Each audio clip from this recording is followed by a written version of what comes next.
Amis fermiers, amis fermières, bonjour, bienvenue à la ferme, bienvenue sur Cocotte TV. Aujourd'hui, petite présentation rapide d'une souris qui nous provient de The G-Lab. Alors The G-Lab, c'est une marque française qui est évidemment fabriquée en Asie comme tout le monde, qui a l'intention de s'implanter sur le marché et on l'a croisée sur quelques grands événements, la PGW si je ne dis pas de bêtises. Et cette marque nous a envoyé deux produits afin d'apprécier la qualité du matériel. Donc d'un côté, une souris qui se prénomme l'Aculte Prométhium, donc souris au milieu de la gamme, avec un tarif plutôt doux, puisqu'on a 44 euros, 45 euros de tête, et vous allez le voir, elle est plutôt sympathique, car elle a à la fois de bons points techniques, et au niveau de la prise en main, c'est plutôt pas mal.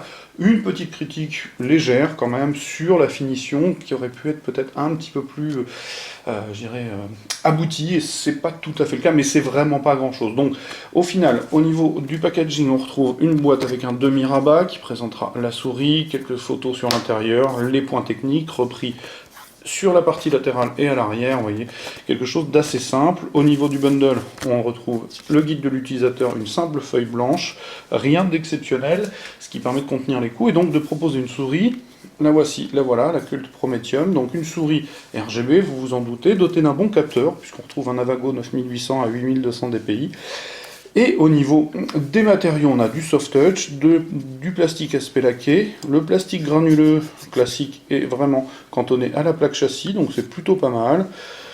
Au niveau des matériaux, on est donc plutôt dans la bonne moyenne, avec un câble tressé, moyenne haute.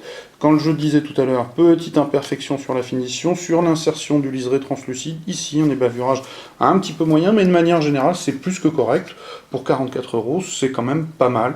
On a vu des souris parfois un petit peu plus chères et pas forcément mieux finies, donc un bon point quand même véritablement sur les finitions et sur les matériaux employés pour cette Culte Prométhium.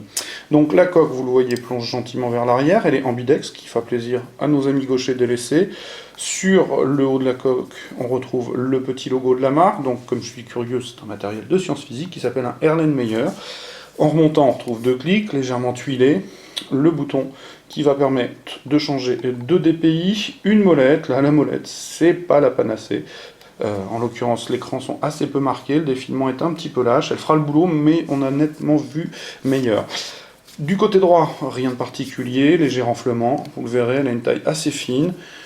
Côté gauche, les deux boutons qui tombent bien sous le pouce, pas de difficulté. En dessous, les deux patins, trois patins, pardon, deux patins arrière et un à l'avant. Et le bouton qui va permettre de changer de profil. Donc un bouton pas forcément mieux placé, pas très bien placé, ceci étant, on ne change pas de profil tous les 4 matins. Bref, ça reste quand même une souris pas très chère. Je vous l'ai dit, qui embarque un Avago 9800, ce qui est plutôt pas mal. Au niveau des autres caractéristiques techniques, les 6 boutons sont programmables.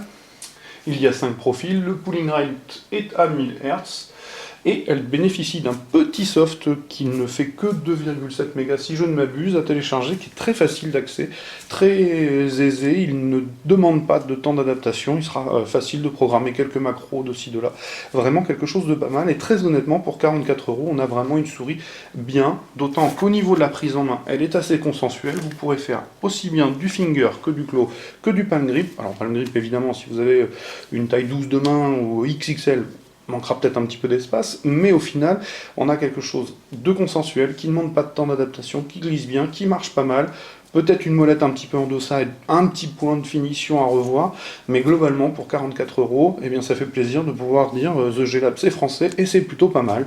Donc voilà la présentation de la Culte Prométhium sur Cocotte TV. Ce que je vous propose, c'est de revenir voir ou de revenir lire le test écrit qui paraîtra très très prochainement sur cocotland.com. Comme d'habitude, je vais vous souhaiter une excellente journée, je vous dis au revoir et à très très bientôt.